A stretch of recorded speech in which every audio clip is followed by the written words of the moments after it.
আজকে করে দেখাবো দই কাতলা। মাছগুলো ভেজে নিচ্ছি, পেস্ট করছি আদা, পেঁয়াজ, কাঁচা লঙ্কা আর একটু টমেটো।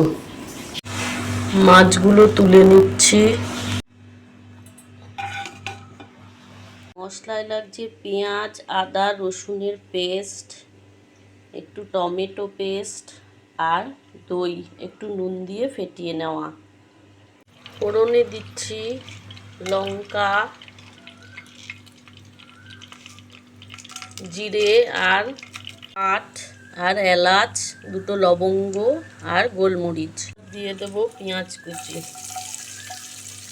পেঁয়াজটা ভাজা হয়ে গেছে, এবার দিয়ে দেব পেস্ট, পেঁয়াজ, রসুন আর একটু কাঁচা লঙ্কা আর আদার পেস্ট।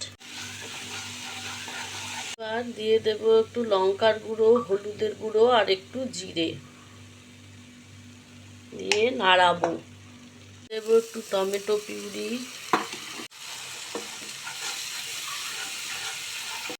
দেখুন মশলাটায় তেল ছেড়ে এসেছে, এবার দিয়ে দেব ফেটানো টক দই।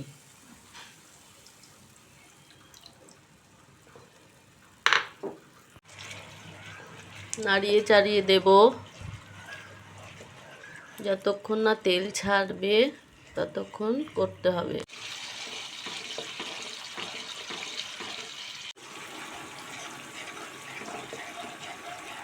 দেখুন তেল ছেড়ে বেরিয়ে এসছে, হয়ে গেছে মশলাটা। এবার দিয়ে দেব গরম জল।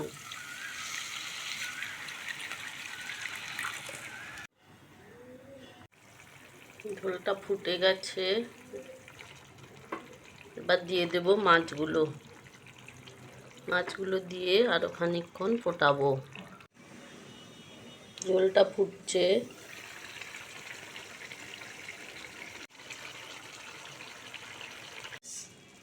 হয়ে গেল আমার দই কাতলা রান্না।